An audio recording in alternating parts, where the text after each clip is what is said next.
जंगलों से भरे एक छोटे से गांव में रघु नाम का लड़का रहता था, जो लकड़ियां काटकर शहर में बेचने का काम करता था।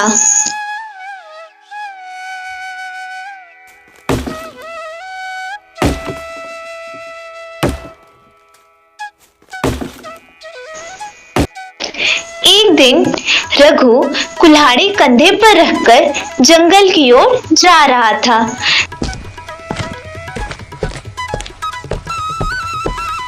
तभी एक आदमी रास्ते में आ गया और उसे तिरस्कार भरी नजरों से देखने लगा। कहाँ चला रघु? जंगल जा रहा हूँ लकड़ियां काटने। फिर वही बेकार की मेहनत। जब भी तू लकड़ियां काट कर लाता है, कोई ना कोई मुसीबत तेरे पीछे लग जाती है। आज देखना, फिर कोई अनहोनी जरूर होगी। रघु ने गहरी सांस ली और आगे बढ़ गया। आदमी भी हंसता हुआ वापस चला गया। कुछ देर बाद रघु जंगल के बीचों बीच पहुंच गया।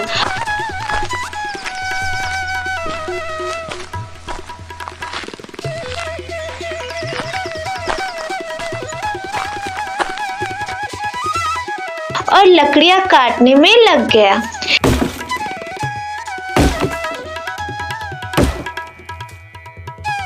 कटाई पूरी करके वह लकड़ियों का गट्ठर बांध ही रहा था कि अचानक उसे भालू की आवाज सुनाई दी।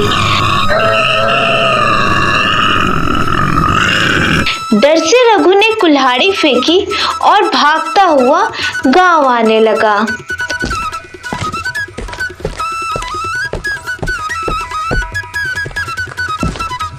गांव पहुंचते ही वह हांफने लगा।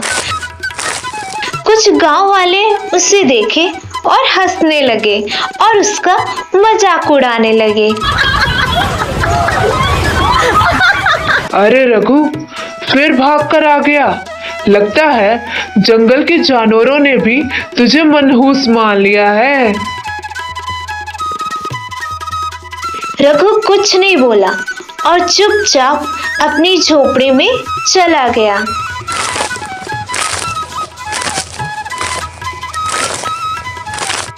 घर में बैठकर उसने खुद से कहा, आज फिर बच गया, लेकिन कब तक? तभी गांव का साहूकार बनवारी लाल उसके घर पर आ गया। ओ रघु, कितनी बार कह चुका हूँ, कर्ज चुकाने का वक्त आ गया है। कर्ज क्यों नहीं चुकाता? सेठ जी, आज लकड़ियां बेच ही नहीं पाया, लेकिन कर्ज तो चुका ही देता। पर क्या करता मैं भी। बस कर रघु, हर बार तेरा यही बहाना। अगर इस बार कर्ज नहीं चुकाया तो मैं तेरा खाना पीना सब बंद कर दूंगा और तुम्हारी झोपड़ी भी जब्त कर लूंगा। बनवारी लाल गुस्से से चला गया। रघु उदास होकर सोचने लगा, क्या सच में मेरी किस्मत ही खराब है?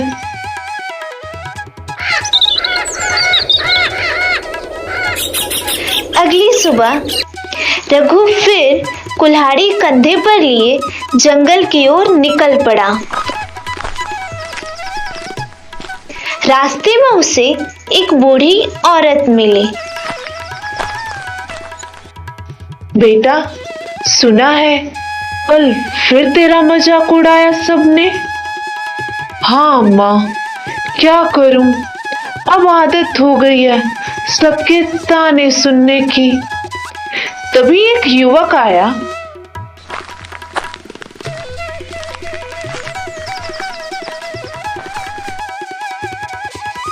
और बोला, रघु, अगर तू जंगल में भटक जाए तो गांव का कल्याण हो जाएगा।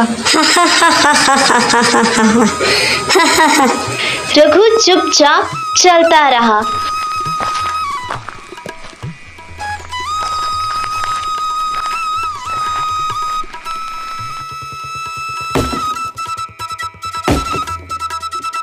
उस दिन उसने खूब मेहनत से चंदन जैसी महक वाली लकड़ी काटी और जब गट्ठर बनाकर जंगल से बाहर निकला तभी भयंकर आंधी आ गई और उसकी सारी लकड़ियों की गठरियां इधर-उधर बिखर गई। गांव लौटकर रघु फिर सबका मजाक सहता रह गया। ये तो ऐसा इंसान है जिसे भगवान ने सिर्फ पसीना बहाने के लिए बनाया है, फल देने के लिए तो बनाया ही नहीं है। एक आदमी ने ऐसा कहा और जोर जोर से हंसने लगा। हा हा हा हा हा हा हा हा हा हा हा हा। तीसरे दिन रघु फिर जंगल गया।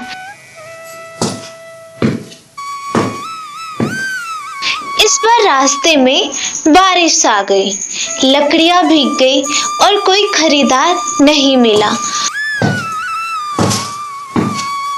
वापस लौटते समय फिर किसी ने कह डाला, लगता है तेरी बुरी किस्मत अब गांव पे भी असर डाल रही है।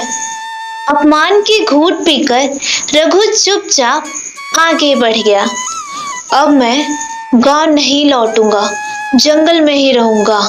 इतना मजाक, इतने ताने कैसे झेलूं मैं। रघु भटकते भटकते एक सुनसान खंडहर के पास जा पहुंचा। वह खंडहर रहस्यमय था। वहां घने वृक्ष, जंगली फूल और एक पत्थर की स्त्री की मूर्ति खड़ी थी। यह मूर्ति तो किसी राजकुमारी जैसी दिखती है। क्या अजीब खामोशी है इस जगह में। रघु मूर्ति के पास बैठकर उससे बातें करने लगा। तू पत्थर की है और मैं पत्थर सा हो गया हूँ, लोगों के तानों से और अपमान से।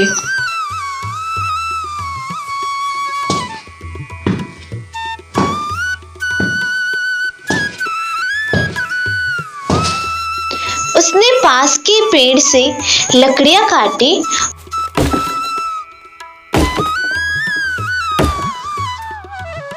और बेचने चला गया।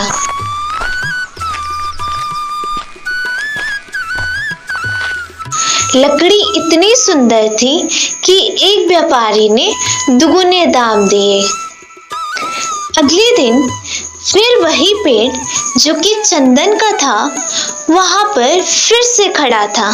अरे ये कैसे हो सकता है, कल ही तो काटा था, ये फिर से वापस कैसे आ गया।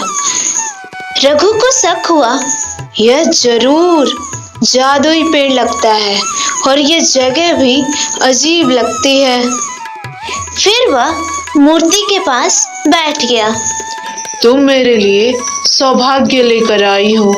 काश तुम जीवित होती और मुझसे बातें कर पाती तो मेरा भी दिल हल्का हो जाता।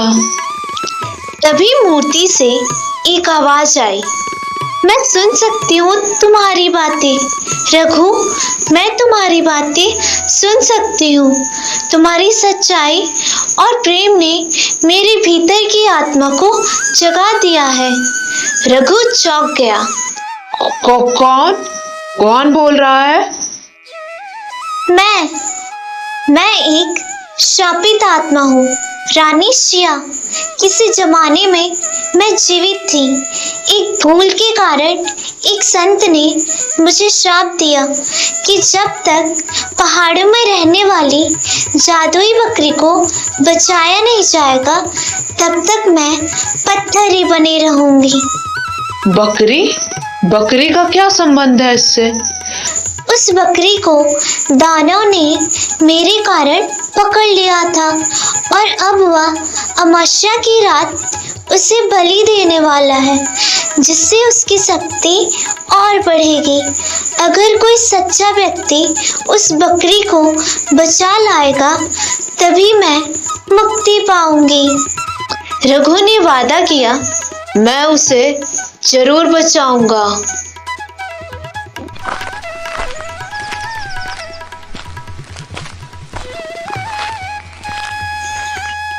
रघु पहाड़ों की चढ़ाई करता हुआ दानव की गुफा तक पहुंचा। दानव सो रहा था।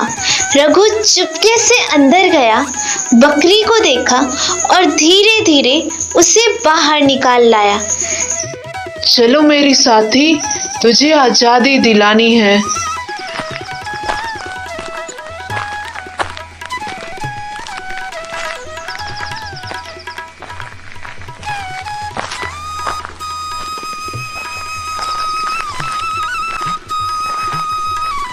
वापस आकर रघु ने बकरी को मूर्ति के सामने खड़ा किया।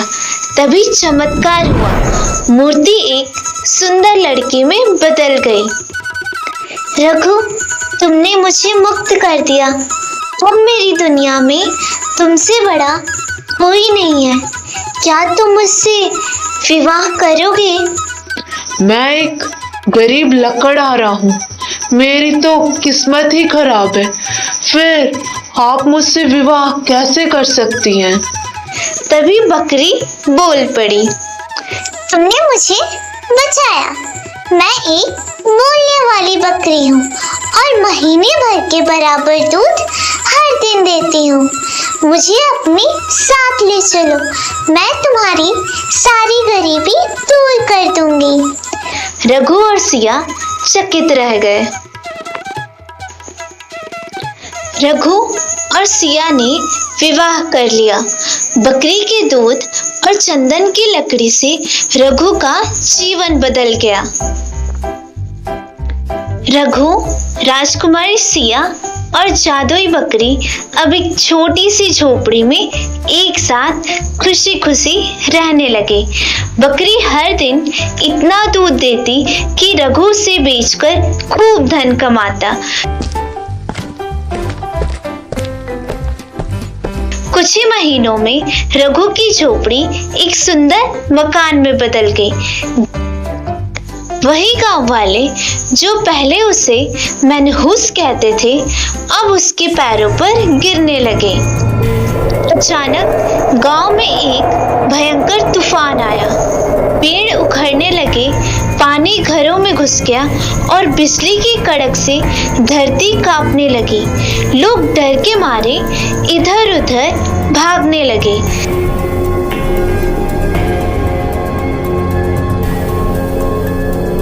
रघु और सिया भी बकरी को लेकर घर से बाहर निकल आए। रघु बोला, लगता है कुछ अनहोनी होने वाली है। तभी आकाश में एक काली छाया दिखाई दी। वही दानव जिसकी गुफा से रघु ने बकरी को चुराया था। दानव आकाश से उतरकर गरजा, रघु, तूने मेरी शक्ति छीनी, मेरी बकरी चुराई। अब तुझे इसकी सजा मिलेगी। मैं तेरी पत्नी को फिर से पत्थर बना दूंगा और तेरी आत्मा को सदियों तक भटकाऊंगा। रघु ने सिया को पीछे करते हुए कहा, मैंने जो किया सही किया। बकरी तेरी नहीं थी, तूने उसे कैद किया था। अब तू कुछ नहीं कर सकता। दानव गुस्से में आकर सिया की ओर बढ़ने लगा। तभी अचानक बकरी चमकने लगी। उसके शरीर से तेज रोशनी निकली और वह कहने लगी, तूने वर्षों तक मुझे बंदी बना कर रखा, लेकिन अब समय पूरा हो गया है। रघु के साहस और प्रेम ने मुझे मेरी असली शक्ति दिलाई है। सब चौंक गए। बकरी ने कहा, मैं कोई साधारण बकरी नहीं हूँ, मैं गौ देवी हूँ। एक ऋषि के शाप के कारण बकरी के रूप में जन्म थी, लेकिन जिस दिन कोई इंसान बिना किसी स्वार्थ के मेरी रक्षा करेगा, मैं फिर से देवी रूप में लौट आऊंगी। देवी की बात सुनकर दानव डर के मारे कांपने लगा। देवी ने कहा, अब तुझे उसी गुफा में सदियों तक कैद रहना होगा, जहाँ तूने मुझे रखा था। और एक पल में दानव गुफा में कैद हो गया।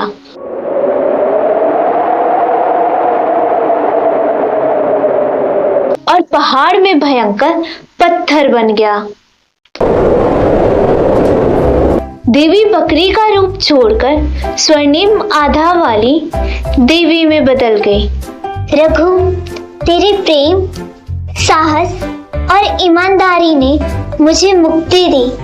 अब मेरी ओर से तुम्हें आशीर्वाद है। तुम्हारा घर कभी धन, दूध, अनाज से खाली नहीं रहेगा। तुम्हारी वंश बेल अमर रहेगी। और सिया, अब तुम पूरी तरह से श्राप मुक्त हो। देवी ने मुस्कुराकर दोनों के सिर पर हाथ रखा और आकाश में विलीन हो गई।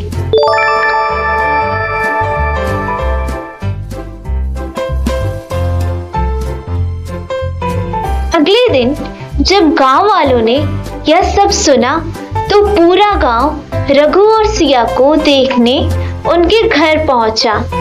सेठ, जो कभी उसकी झोपड़ी छीनना चाहता था, अब हाथ जोड़कर माफी मांग रहा था। रघु और सिया ने गांव में एक आश्रम बनवाया जहां हर गरीब, थका हुआ और हारा हुआ इंसान मदद मांग सकता था। उनके घर की दूध देने वाली बकरी अब गांव भर के बच्चों को दूध पिलाती थी। रघु अब सिर्फ लकड़हारा नहीं रहा, वो बन चुका था एक मिसाल। रघु अब एक नए जीवन में कदम रख चुका था। जंगल की वीरान हवेली अब एक खुशहाल आशियाना बन चुकी थी। पर जो कोई नहीं जानता था वो ये कि रानी श्रिया का श्राप पूरी तरह टूटा नहीं था। उस रात जब अमावस आई, हवेली के पास एक पुराने कुएं से अजीब सी गूंजती आवाजें आने लगी। सिया रानी अचानक कांपने लगी। उनकी आंखों में डर साफ दिख रहा था। रघु ने देखा कि उनके शरीर पर फिर से पत्थर जैसी लकीरें बनने लगी हैं। ये क्या हो रहा है सिया? रघु घबरा कर बोला, रघु, लगता है श्राप पूरी तरह नहीं टूटा। बकरी को दानों की गुफा से लाना ही काफी नहीं था। उस दानव की आत्मा अब इस हवेली के आसपास ही मंडरा रही है।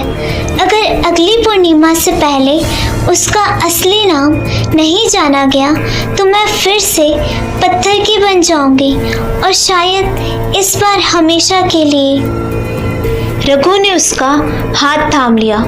मैं किसी भी हालत में तुम्हें फिर से खोने नहीं दूंगा। बताओ क्या करना होगा? बकरी बोली, मालिक, पहाड़ी की पूर्व दिशा में एक पुराना वट वृक्ष है। उसकी जड़ के नीचे एक संदूक है जिसमें दानों के असली नामों की एक प्राचीन पुस्तक है। वही पुस्तक दानों की आत्मा का रहस्य बताएगी। रघु अगली सुबह निकल पड़ा उस वृक्ष की ओर।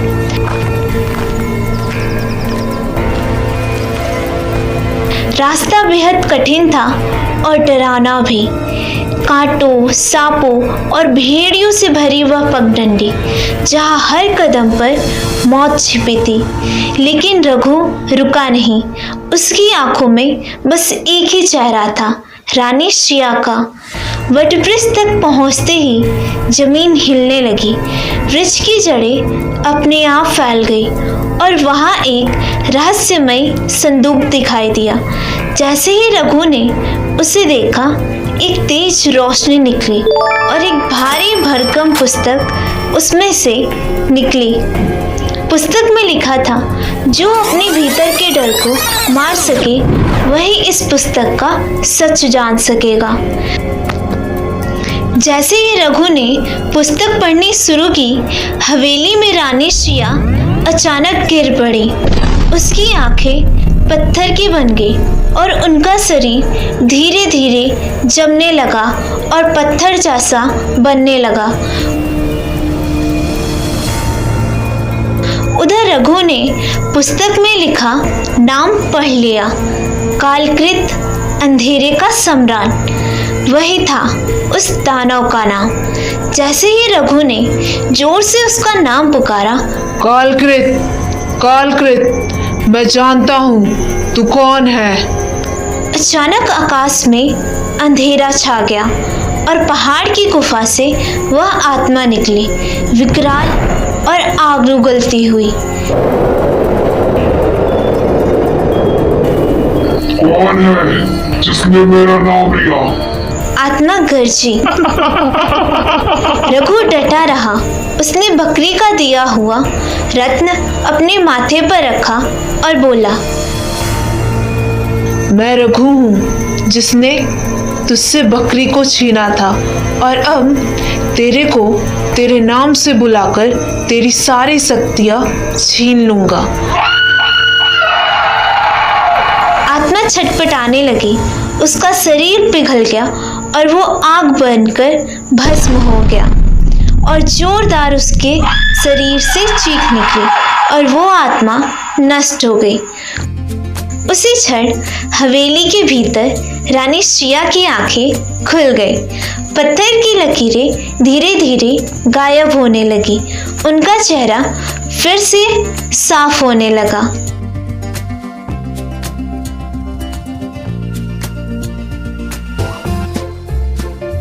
वो मुस्कुराई। तुमने मुझे बचा लिया रघु। तुम मेरे जीवन के सच्चे राजा हो।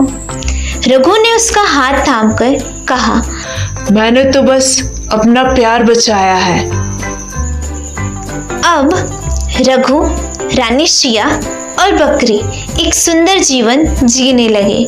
हवेली अब जादुई नहीं रही, वो एक पवित्र स्थान बन गई। रघु ने गांव में एक स्कूल बनवाया जहां बच्चों को ईमानदारी और मेहनत की सीख दी जाती थी।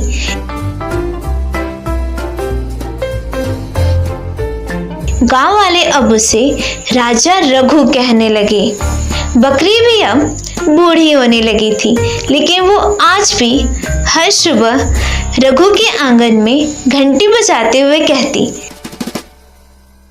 किस्मत भी उनके साथ ही होती है जो सच्चे रास्ते पे अडिग रहते हैं। मुश्किलें कितनी भी बड़ी हो, अगर सच्चा प्यार, हिम्मत और ईमानदारी साथ हो तो किस्मत भी झुक जाती है।